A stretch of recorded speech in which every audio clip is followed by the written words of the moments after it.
তো ইষ্ট প্রসঙ্গ শ্রী গীতার ভগবানের একটা উক্তিকে কেন্দ্র করেই আমি ইষ্ট প্রসঙ্গ আজকে শুরু করবার একটা চেষ্টা করছি।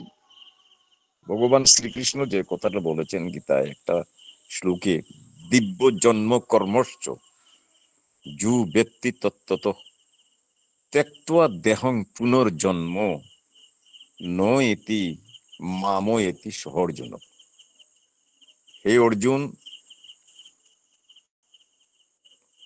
তো তোমার আমার বহু জন্ম পার হইয়া গিয়ে আছে। বহু নিমে ব্যতীতানি জন্মানি তব চ অর্জুন তান্নহং বেদ সর্বাণী নত ব্যর্থ পরম তপ। তোমার আমার বহু জন্ম অতীত হইয়া গিয়াছে, কিন্তু সেই সব জন্মের কথা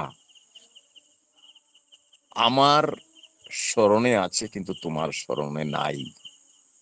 কেননা তুমি ত্রিগুণের মধ্যেই থাকো, আর আমি ত্রিগুণের ঊর্ধ্বে থাকি। তাই আমার সেই পূর্ব পূর্ব জন্মের সব কথা আমার স্মরণে আছে। আর আমার এই দিব্য জন্ম এবং কর্ম যারা তত্ত্ব তো জানতে পারে, তারা এই দেহ ত্যাগ করিয়া পুনর্বার আর পৃথিবীতে জন্মগ্রহণ করিতে হয় না। আমাদের সম্পূর্ণ ভারতীয় যে সংস্কৃতি, এই সংস্কৃতিটা জন্মান্তরবাদের উপর প্রতিষ্ঠিত। আমরা প্রত্যেকটা মানুষ একথা বিশ্বাস করি যে আমি বর্তমান জন্মে যে সুখ সুবিধা আমি যা ভোগ করে চলেছি, সেই সম্পূর্ণটাই কিন্তু আমার পূর্ব জন্মের সংস্কার বা কর্মফল। তো এই যে মনুষ্য জনম, এই মনুষ্য জনম আমাদের বৃহস্পতি পুরাণে একটা শ্লোক আছে, আমরা তো সবাই জানি, একথাটা জেনারেল ভাবে আমরা সবাই স্বীকারও করি যে 84 লক্ষ বার আমাদের জন্ম হওয়ার পর আমরা এই মনুষ্য দেহ পেয়েছি। স্থাবরে বিংশতে লক্ষং জলজং নবলক্ষং চ কুর্মাশ্চ নবলক্ষং চ দশলক্ষং চ পক্ষিণ ত্রিংশতে লক্ষং পশুনাঞ্চ চতুর্লক্ষং চ বান্দরা। বৃহস্পতি পুরাণে এইভাবেই এই 84 লক্ষ যোনি ভ্রমণের কথা এই শ্লোকটার মধ্যে খুব সুন্দরভাবে উল্লেখ করা হয়েছে। স্থাবর জন্ম, গাছপালা ইত্যাদি যেসব আছে, এই স্থাবর জন্মে বিংশতে লক্ষ, আমি বিংশতে লক্ষ মানে 20 লক্ষ বার, 20 লক্ষ বার আমি জন্মগ্রহণ করেছি। আর এইভাবে জন্ম করতে করতে যখন আমি সেই তুলসী বৃক্ষ রূপে যখন জন্মগ্রহণ করলাম, তখন কিন্তু আমার এই স্থাবরে বিংশতে লক্ষ, এই স্থাবর জন্মের 20 লক্ষ বার আমার সমাপ্ত ঘটল। স্থাবরে বিংশতে লক্ষ জলজং, তারপরেই হচ্ছে আমাদের যে জন্মটা আমাদের পাই, সেই জন্মটা হচ্ছে জলজ প্রাণী, মাছ, বিভিন্ন প্রকারের মাছ, জলজ প্রাণীচর যেগুলা আছে, ব্যাং, এই ইত্যাদি ইত্যাদি। এই জন্ম এইভাবে অন্তত কয়েকবার জন্ম নেওয়ার পর যখন আমি শঙ্খরূপে জন্ম নিলাম, যে শঙ্খটা ঈশ্বরের কাজে লাগে, তুলসী পাতাটাও লাস্ট টাইমে সেই ঈশ্বরের সেবায় লাগে, শঙ্খটাও ঠিক তদ্রুপ সেই ঈশ্বরের কাজে লাগে। যখন আমি শঙ্খরূপে জন্মগ্রহণ করলাম, তারপর আমার এই জলজ প্রাণী রূপে জলজ প্রাণীর আমার জীবন শেষ হলো।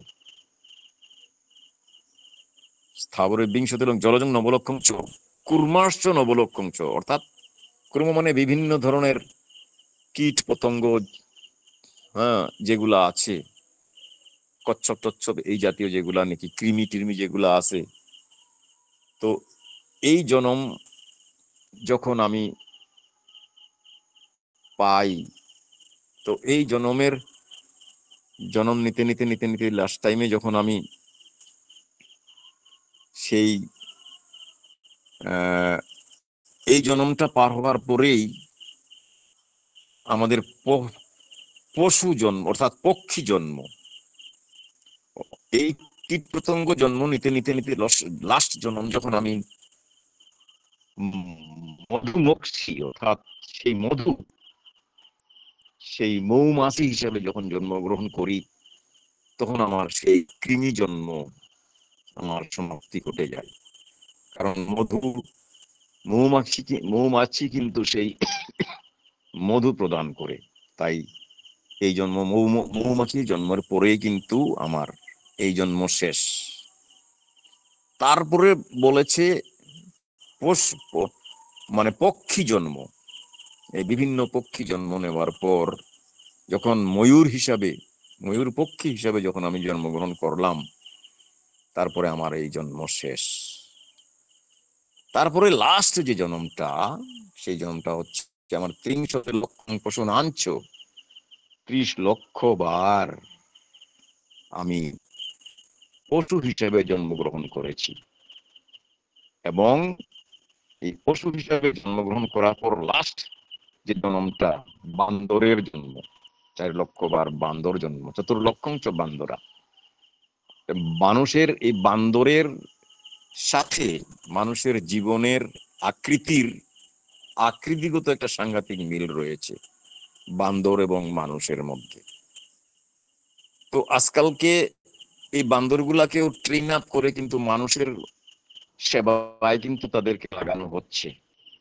তো বান্দর এবং মানুষের মধ্যে ডিফারেন্সটুকু এতটুকুই, বান্দরের একটা নেজ বা নেগুর রয়েছে কিন্তু মানুষের নেই। তো এইভাবেই আমরা 84 লক্ষ বার জন্মগ্রহণ করার পর এই মনুষ্য জন্ম পেয়েছি। শাস্ত্রে এটা উল্লেখ করেছে, আর আমরা কিন্তু বিশ্বাসও করি। তো ঠাকুর বলছেন যে মনুষ্য জন্ম, আবার বিজ্ঞানেও কি বলছে, ইভলিউশন থিওরিতে এই কথাটা বিজ্ঞানেও স্বীকার করছে যে প্রাণীর উদ্ভব হয়েছে জল থেকে। সেই জল থেকেই প্রাণীর উদ্ভব হয়েছে এমিবা, এক কোষ বিশিষ্ট প্রাণী। আমরা তো বহুকোষ বিশিষ্ট প্রাণী, মানুষ তো বহুকোষ বিশিষ্ট প্রাণী, অর্থাৎ বহুকোষ মানে একের পরে 14টা শূন্য দিলে যে সংখ্যাটা দাঁড়াবে, অতটুকু অতটুকু সংখ্যার চেল দিয়ে অর্থাৎ কোষ দিয়ে আমাদের এই শরীরটা গঠিত হয়েছে। আর আমাদের মনুষ্য জীবনের মানে প্রথম যে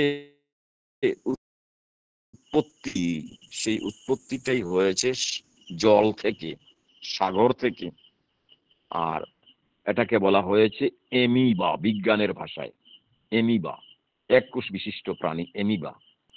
আর এই এক কোষ বিশিষ্ট প্রাণীটার ক্রমবর্ধন হতে হতে হতে হতে বিবর্তন হতে হতে ইভলিউশন থিওরিতে আস্তে আস্তে আস্তে আস্তে একেবারে সর্বশেষ যেটা নাকি মানে সংস্কার বা সর্বশেষ যেটা নাকি মানে পরিবর্তন, সেটা হচ্ছে মানুষ হিসাবে আহ মানে সেটা পরিবর্তন হয়।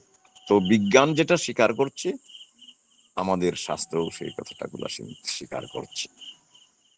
তো শ্রী শ্রী ঠাকুর এই জন্ম নেবার ব্যাপারে বহু কিছু বলেছেন।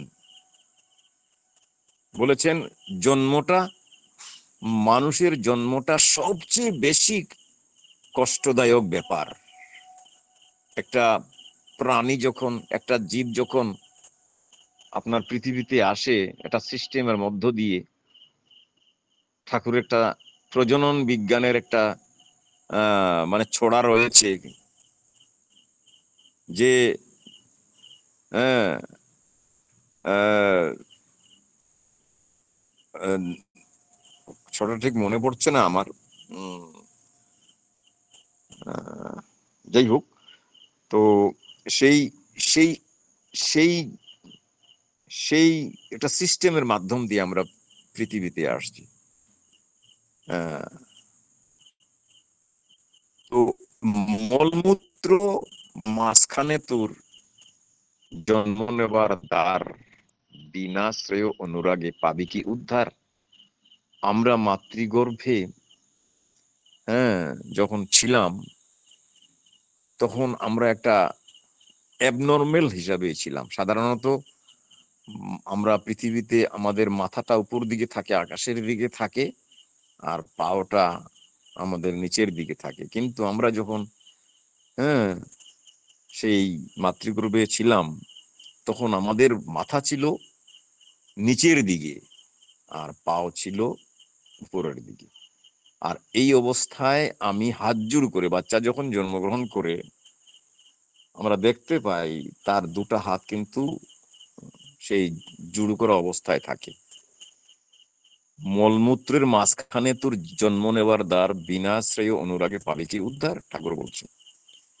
আর প্রজনন বিজ্ঞানের সেই শ্লোকটা মনে পড়ছে, ডিম্বকুশে রেতধৃতি, যার বিভাজনে দেহ ও প্রাণ ধরে রাখে বিহিত চলায় বিশেষ ব্যক্তিত্বের অধিষ্ঠান। রেততে জানিস থাকেই থাকে স্বভাব শক্তির উদ্দীপনা, নিষ্ঠা আনুগত্য কৃতির তেমনি থাকে সম্বর্ধনা। এই সবগুলির সঙ্গতিতে চলত থাকে জীবন দূত, স্বভাবু হয় তেমন তোর জীবন দূত। প্রজনন সম্বন্ধীয় একটা ছড়া ঠাকুর বলেছেন, প্রজনন বিজ্ঞান সম্বন্ধীয় কমপ্লিটলি এটা, মানে আপনার প্রজনন সম্পর্কীয়। ডিম্বকোষ এবং রেতধারার মধ্য দিয়ে আমাদের জাইগোট সৃষ্টি হয়, একটা প্রক্রিয়া আছে। সেই প্রক্রিয়ার মাধ্যম দিয়ে আমরা মাতৃগর্ভে অবস্থান করি এবং সেই সেই সেখানে সেল ডিভিশন হয়ে হয়ে আমরা লাস্ট টাইমে এই পৃথিবীতে একটা 280 দিন অর্থাৎ 10 মাস 10 দিন পর আমরা পৃথিবীতে আসি মানব দেহ নিয়ে। তো জীব কৃষ্ণের নিত্য দাস, যবে ভুলি গেলা, মায়া পিচাসি আসিয়া গলায় বেড়িলা। চৈতন্য চরিতামৃতের এই কথাটা উল্লেখ আছে। আমরা সব সময় সেই ঈশ্বরেরই দাস। মাতৃগর্ভে থাকা অবস্থায় সবাই আমরা কিন্তু কাতর ভাবে, বিনীত ভাবে হাত জোড় করে প্রভুকে প্রার্থনা জানাতাম যে প্রভু আমাকে এই এই অবস্থা থেকে, পুত মানে কি, মানে নরক হইতে যা যে যিনি ত্রাণ হন তাকেই পুত্র হয়, পুত্র বলা হয়। অর্থাৎ সেই কদর্যময় সেই পরিবেশ থেকে আমরা যখন উদ্ধার হই সেটাকেই পুত্র বলে যাই, পুত্র সন্তান বলে। যাই হোক, তো এই যে আমরা মাতৃগর্ভে থাকার সময় যে আমরা তার সাথেই ছিলাম, কিন্তু জন্ম নেওয়ার পর মুহূর্তেই আমরা ভুলে গেলাম সবকিছু। আর স্বার্থপরতায় আমাদেরকে তৎমুহূর্তেই, জন্ম নেওয়ার পর মুহূর্তেই আমাদেরকে, আমরা স্বার্থপর হয়ে যাই। ভগবানকে আমরা যে প্রতিশ্রুতি দিয়ে আসছিলাম, ঈশ্বরকে, পৃথিবীতে গিয়ে তোমার গুণগান করব, তোমার নাম করব, কিন্তু এখানে আসার সাথে সাথেই আমি মাতৃস্তন দুটার একটা খাচ্ছি আর একটা ঢেকে রাখছি। যদি বা ভগবান এসে সেই মাতৃস্তনটা নিয়ে যান তাহলে তো আমার লস হয়ে যাবে। তাই শিশু কিন্তু ওই একটা স্তন পান করে আর একটা স্তনে হাত দিয়ে রাখে। তো ঠিক এইভাবেই আমাদের পৃথিবীতে আসা। আমরা জন্মান্তরবাদকে বিশ্বাস করি, আর এই জন্মান্তরবাদের মূল জিনিসটাই হচ্ছে যে সংস্কার। ঠাকুর বলেছেন, অভ্যাসের এই ঝর্ণা হতে জন্মে সংস্কার, বর্ণ বংশতে তাহার হয়েই সঞ্চার। আজকে আমি যা কিছুর অধিকারী, সুখেই হোক আর সমৃদ্ধিই হোক আর দুঃখেই হোক, এটা কিন্তু আমার পূর্ব জন্মের সংস্কার অনুযায়ী আর সেই পূর্ব জন্মের কর্মফল অনুযায়ী আমি এটা ভোগ করে চলছি। প্রাসঙ্গিক বলে একটা বাস্তব ঘটনার কথা এখানে আমি মানে উল্লেখ করবার একটা প্রয়াস করছি। দুই বন্ধু, অন্তরঙ্গ বন্ধু, পাশাপাশি বাড়ি, এক স্কুলেই পড়াশোনা করেন, এমনকি এক বাড়িতে খেয়ে তারা খাওয়া দাওয়া একসাথেই করতেন প্রায়ই, যেটা নাকি খুব অন্তরঙ্গতা, এদের মধ্যে একটা সাংঘাতিক বড় অন্তরঙ্গতা। তো এক বন্ধু, সে একটু উদার প্রকৃতির, সে সৎসঙ্গ, এই মানে সদাচারিতা, হ্যাঁ, এইসব নিয়েই মানে থাকতো। আর আরেক বন্ধু, সে ধর্মের প্রতি, ঈশ্বরের প্রতি তার অনুরাগ ওই মেকানিক্যালি করতো আর কি, ও নিষ্ঠা সহকারে করতো না। আর এই বন্ধু কিন্তু লোক দেখানো ধর্ম করতো না, সে নিষ্ঠা সহকারে করত। তো যাই হোক, ওরা সাংসারিক জীবনে যে সদাচারী সদ্বন্ধুটা, এ পড়াশোনা শেষ করে বাস্তব জীবনে সেই অর্থ উপার্জনের জন্য সে একটা বিজনেস শুরু করলো। আর যে বিজনেসটাতেই সে হাত দেয় সেটাতে সোনাতে সোহাগা হয়ে যায়।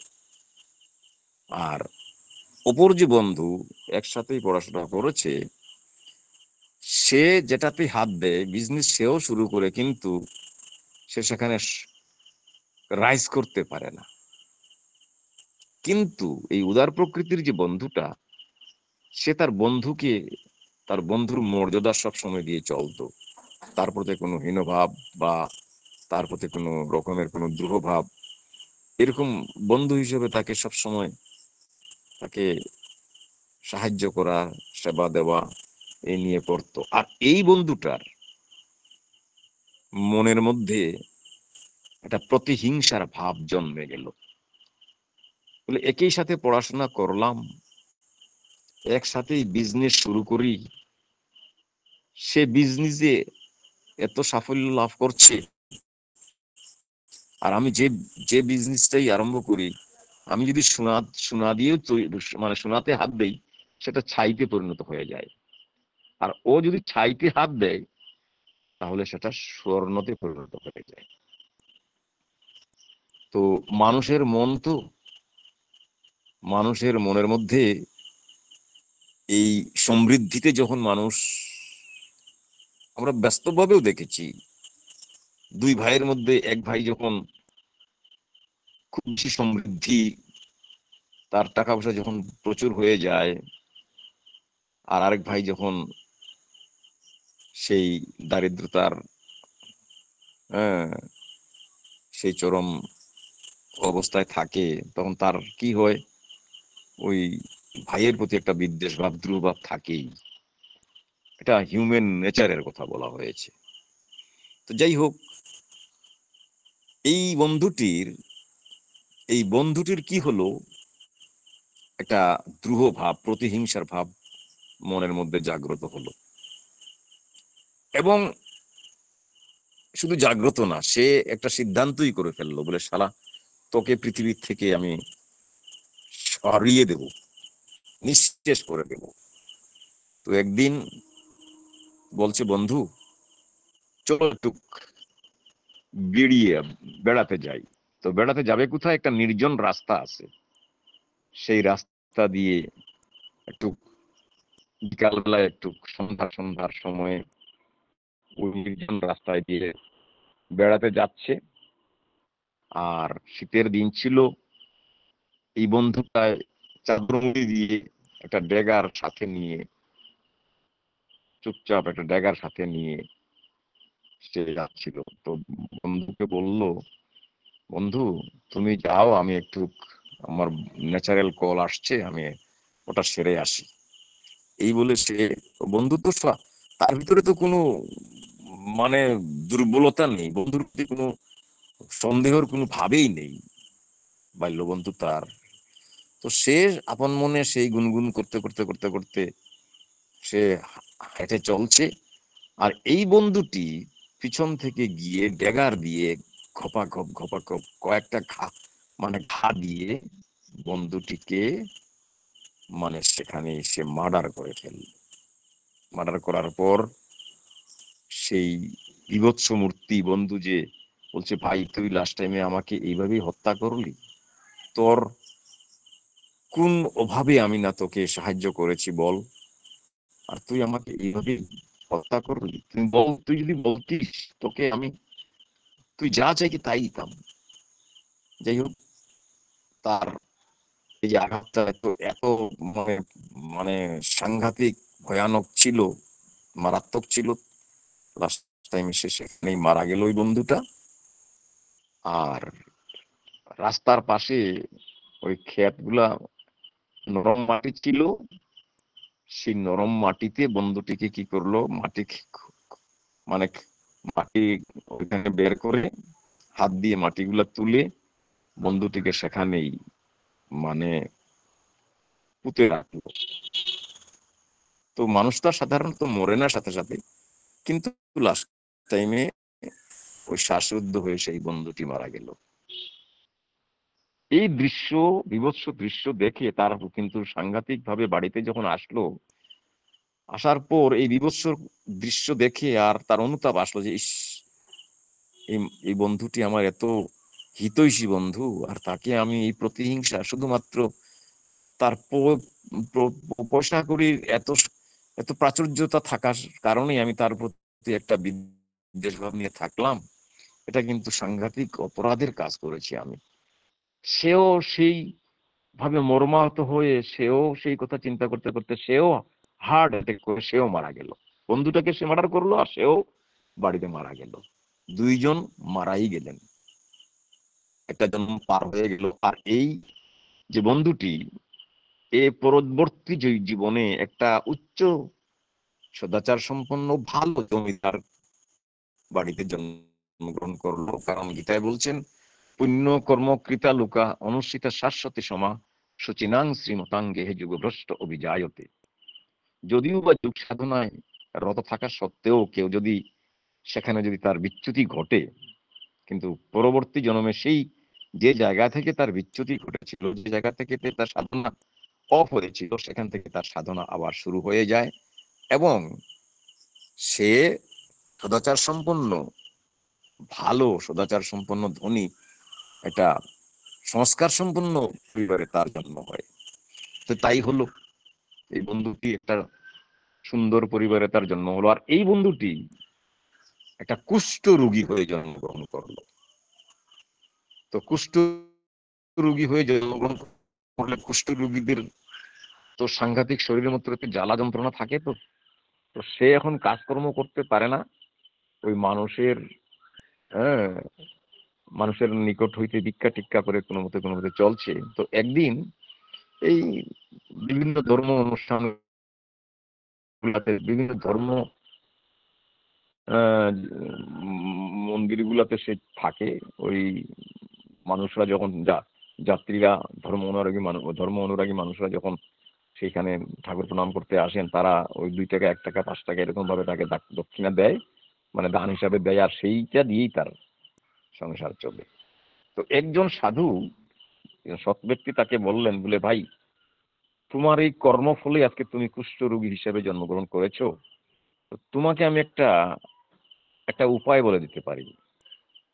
তুমি যদি কাশীধামে যাও, সেখানে তো অনেক মানে অনেক ভক্তদের সমাগম হয়। তো সেখানে গেলে তোমার এই কর্মফলটা হয়তো কিছু খণ্ডন হতে পারে, তুমি সেখানে যাও। তো সেই বাবাজির কথা শুনে সে কাশীধামে গেল। এইভাবেই সে তার জীবন চালাচ্ছে ভিক্ষা টিক্ষা করে। তো একদিন একদিন একজন সাধু ব্যক্তি, সজ্জন সাধু ব্যক্তি তাকে দেখে বলছেন, তুই মহাপাপী, তোর মুখ দর্শন করাটা মহাপাপ। তিনি মুখ ঘুরিয়ে ফেললেন, যে বাবা আমি কি পাপ করেছি আমি তো জানি না। বলে, তুই মহাপাপী, তোর মতন পাপী আর কেউ নাই। তুই গত জন্মে বিশ্বাসঘাতকতা করে তোর বন্ধুকে তুই মার্ডার করেছিস, আর এই কর্মের ফলেই তুই আজকে এই কুষ্ঠ রোগী হিসাবে তুই আজকে জন্মগ্রহণ করেছিস। সে বলছে, আমার তো স্মরণে কিচ্ছু নাই প্রভু, এখন আমার এই জ্বালাটা তো আমি প্রতিদিন, আমার এই জ্বালা কুষ্ঠ রোগের জ্বালায় আমি জ্বলছি, এখন কোনো উপায় আছে নাকি? বলে, উপায় একটা আছে। ওই বন্ধুটার বাড়িতে তুই যদি তার স্নানের জল, সে তো খুব সদাচার সম্পন্ন মানুষ, সৎ মানুষ, তার স্নানের জল যদি তুই খেতে পারিস তাহলে তোর জ্বালা যন্ত্রণাটা কমবে, কিন্তু রোগটা ভালো হবে না। তো সে ওই খুঁজতে খুঁজতে ওই যে অ্যাড্রেসটা সাধু বাবা বললেন সেখানে গেল, গিয়ে এখন তো তাকে তো কেউ মানে সেই ঢুকতে দিচ্ছে না। তো একজনে বলল, তুমি স্নানের জল পাবে না, তবে যে ড্রেন দিয়ে তার স্নানের জলটা যায় সেখান থেকে তুমি যদি একটু খেয়ে মানে খাও, তাহলে হয়তো তোমার এই শরীরের যে জ্বালা যন্ত্রণাটা হয়তো উপশম হতে পারে। সেটাই করলো। তো একটা বাস্তব ঘটনা, জন্মান্তরবাদটা আমাদের হিন্দু শাস্ত্রে কিন্তু এই জন্মান্তরবাদের কথা বলা হয়েছে। অন্তকালে চ মামেব শরণ যো ত্যক্তা কলেবরম যঃ প্রয়াতি সো মদ্ভাবং জাতি নাস্তত্র সংশয়। মৃত্যুকালে যে ভাব, যে চিন্তা মানুষের মধ্যে জাগ্রত হয়ে থাকে, সেই ভাবেই সে আবার পৃথিবীতে জন্মগ্রহণ করে। এখন এখানে একটা সাংঘাতিক, হয়তো যুক্তিবাদীরা এরকম বলবেন যে আমি খাও পিও ফুর্তি করো মৌজ করো এই প্রিন্সিপল নিয়ে চলবো, আর শেষ বয়সে আমি ঈশ্বরের নাম গুণগান করব। কিন্তু এই মতবাদ বা এই আদর্শে যারা অনুপ্রাণিত তাদের কিন্তু এ কথাটা স্মরণে থাকা উচিত যে আমি যা করি আমার ব্রেইনের মধ্যে, আমার স্নায়ুকোষের মধ্যে সেই ভাবটাই মজুদ থাকে, আর সেই ভাবটাই কিন্তু আমাকে চালিয়ে নিয়ে যায়। ঠাকুর বলেছেন, যে ভাব ও সম্বেগ মানুষকে চালিয়ে নিয়ে যায় সেটাই হচ্ছে তার নিয়তি। তো কর্ম করার ফলে মানুষের ব্রেইনের মধ্যে যে ভাব সঞ্চিত হয় সেই ভাবটাই তাকে পরিচালনা করে। তো আমি সারা জীবন ধরে যে ভাব নিয়ে থাকবো সেই ভাবটা তো আমার মরণকালে তো আসবে না। আমি ঈশ্বরের ভাব কি আসবে? এর জন্য আমাদের শাস্ত্রে বলছে 3 রকমের জুনিতে মানুষ জন্মগ্রহণ করে। দেবজুনি, পুণ্যকর্ম যারা করে থাকে, যারা নাকি সেই ঈশ্বর চিন্তা, ঈশ্বর সাধনা, ঈশ্বর কর্মে যারা রত থাকে, তারা দেবজনিতে জন্মগ্রহণ করে। 2 নম্বরটা হচ্ছে সেই মনুষ্য জনি, যারা তীব্র আশা আকাঙ্ক্ষা নিয়ে, হর্ষ বিষাদ নিয়ে যারা চলে, তারা এই মনুষ্য জনিতে জন্মগ্রহণ করে। আর যারা নিকৃষ্ট কর্ম করে চলে তারা সেই পশু জন্মতে ঊর্ধ্বে গচ্ছন্তি। ভগবান শ্রীকৃষ্ণ এই শ্লোকের মধ্যে কোথায় কোন কোন স্তরে কোন মানুষ জন্মগ্রহণ করে সেই কথা স্পষ্ট রূপে তিনি বলেছেন। ঊর্ধ্বে গচ্ছন্তি সত্যতা, মধ্যে তিষ্ঠতি রাজসা, জঘন্য গুণবৃত্তিস্থা, অধঃ গচ্ছন্তি তমসা। শতগুণী মানুষ ঊর্ধ্ব লোকে যায়, রজগুণী মানুষ মধ্য লোকে অর্থাৎ মনুষ্য লোকে যায়, আর তমগুণী মানুষ জঘন্য একেবারে জঘন্য স্থান, নরকে যায়। তো দুই রকমের ভাগ আছে। মরার পরে অধোগতি, অধোগতি জীবাত্মার অধোগতির দুই রকমের শাস্ত্রে বলছে। একটা হচ্ছে জুনিগত ভাব, একটা হচ্ছে জুনিগত ভাগ, আর একটা হচ্ছে স্থানগত ভাব। জুনিগত ভাব মানে কি রকমের? একটা মানুষের মধ্যে এই সত্য, রজ, তম, এই তিন গুণটা কিন্তু একসাথেই থাকে তারতম্য অনুসারে। কারোর ভিতরে সত্ত্বগুণ হয়তো 80%, রজগুণ হয়তো 15%, তমগুণ হয়তো 5%, আবার কারোর ভিতরে হয়তো 90%ই রজগুণ। রজগুণের স্বভাব হচ্ছে হর্ষ, বিমর্ষ, কর্মর উদ্যোগ, লোভ, প্রচন্ড লোভ, সর্বকর্মে উদ্যোগ। তো এই এই মানুষগুলা এই মানুষগুলা রজগুণী মানুষ। আর তমগুণী মানুষ সুখ, মোহগ্রস্ততা, আলস্য, নির্যান, এগুলো শাস্ত্রের কথা আর কি তমগুণী মানুষের। তো তমগুণী যারা, একেবারে তমগুণী যারা, যারা যারা নাকি শতগুণ এবং রজগুণ থাকা সত্ত্বেও কোনো কারণবশত যখন তারা সেই গুণটাকে কার্যে পরিণত করতে পারে না, তখন তারা কি হয়, ওই জুনিগত ভাগে গিয়ে জন্মগ্রহণ করে। যেমন ওই ভরত রাজার কাহিনী। ভরত রাজার কাহিনীটা আমরা প্রত্যেকেই জানি হয়তো। তিনি সংসার ত্যাগ করে জঙ্গলে গিয়ে সন্ন্যাস ধর্ম গ্রহণ করে তিনি ত্রিসন্ধ্যা জপ ধ্যান করতেন। তারপর একদিন কি দেখলেন, তার আশ্রমের আশ্রমে ঝর্ণা প্রবাহিত হয়ে যাচ্ছিল আশ্রমের পাশ দিয়ে। একটা গর্ভবতী হরিণা, ওকে একটা বাঘে ধাওয়া করে আসছিল, আর ওই ঝর্ণাটা পার হতে গিয়ে ওই প্রসব করলো। হরিণ বাচ্চাটা সেই ঝর্ণার মধ্যে পড়ে গেল, বাঘটা সে পিছিয়ে চলে গেল। এখন এই সাধুর, ভরত রাজার মনের মধ্যে সেই হরিণ, সেই হরিণের বাচ্চাটার প্রতি তার দারুণ ভাব জন্মিল। সে তাকে উঠিয়ে আনে, পরিচর্যা করে তাকে সুস্থ করলো। এবং তিনি কিন্তু সে শতগুণী কাজই করতেন, ত্রিসন্ধ্যার জপ ধ্যান করতেন, নাম ধ্যান করতেন, হরি ঈশ্বরের নাম গান করতেন, কিন্তু বাচ্চাটার প্রতি মোহগ্রস্ত হয়ে তিনি এখন সময় পান না। এই বাচ্চাটার জন্য দুধ আনতে হয় গ্রাম থেকে, বাচ্চাটাকে বাঁচাতে হবে। বাচ্চা যখন একটু বড় হলো, তারপরে কচি ঘাস কেটে কেটে এনে খাওয়াতে হতো। এই করতে করতে করতে করতে তিনি অসুস্থ হয়ে পড়লেন। এখন এই এই শেষ বয়সে, এই শেষ সময়টাকে কে রাখবে?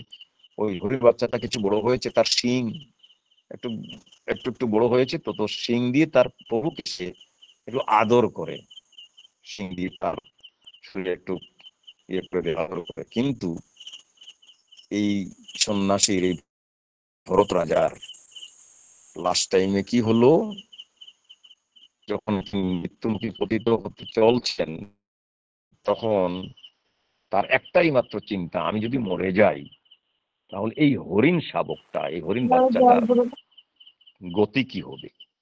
এই এই কথাটা চিন্তা করতে করতে শেষ টাইমে তার সেই হরিণ কুলে জন্মগ্রহণ করলো।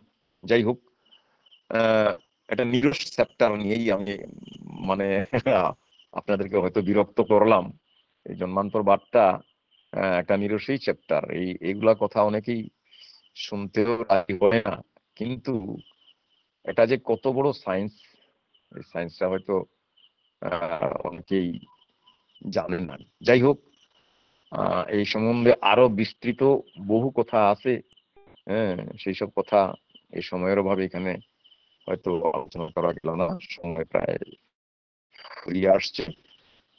তো আমার মতন করে এই কথাগুলো আপনাদের সম্মুখে তুলে ধরার একটা প্রয়াস করলাম। জানি না কতটুকু আমি সঠিকভাবে এটাকে উপস্থাপন করতে পারছি বা এটাকে পরিবেশন করতে পারছি। আপনারা এখানে জ্ঞানী গুণী বক্তারা আছেন, আপনারা যদি কিছু অবান্তর অবস্থা কিছু বলে থাকি, আপনারা আমাকে ক্ষমার সুন্দর দৃষ্টিতে দেখবেন। সবাইকে আমার আনন্দ জয়গুরু জানিয়ে আমি আমার প্রসঙ্গটা এখানে ইতি টানছি। জয়গুরু শর্মিষ্ঠা মা, জয় আপনাকে গুরু দাদা, ধন্যবাদ। জয় গুরু। আপনি আমাকে সুযোগ দেওয়ার জন্য। জয়গুরু। জয় গুরু, জয় গুরু। খুব সুন্দর শ্রুতি দাদা আপনি আলোচনা করলেন যে আমরা 84 লক্ষ জন্মগ্রহণের পরে আমাদের মানব জন্ম হয়, কর্মফল আমাদের ভোগ করতে হয়। মৃত্যুর কালে যে ভাব নিয়ে, যে চিন্তা নিয়ে মানুষের মৃত্যু হয়, পরবর্তী জন্ম সেই ভাব চিন্তা নিয়ে মানুষ জন্ম হয়। এবং শত রজ তম গুণের মানুষ কোথায় যায় এবং তার কি ফল হয় তা সুন্দর করে আলোচনা করলেন। এবং এত সুন্দর করে ভরত রাজার কথা আলোচনা করছিলেন, আমার তো বাধ্য হলাম, অনেকটা সময় হয়ে গেছে বলে, নাহলে ইচ্ছে করছিল না, যে মনে হচ্ছিল যেন আরো শুনে শুনি। যাই হোক দাদা, একটু আপনি অসম্ভব সুন্দর আলোচনা করলেন, আমরা প্রত্যেককেই সমৃদ্ধ হলাম। পরম পিতার আমরা তিনজনে আপনার এবং আপনার পরিবার পারিপার্শ্বিকের সবার নিরোগী সুস্থ জীবন প্রার্থনা করি। ভালো থাকুন দাদা, সুস্থ জয় থাকুন। জয় গুরু মা, জয় আবারও গুরু, জয় গুরু। আমারও সময় পেলে ভালো আসবেন, আমরা থাকবেন না। একদম একদম। জয় জয় গুরু গুরু, দাদা, জয় গুরু। জয় গুরু।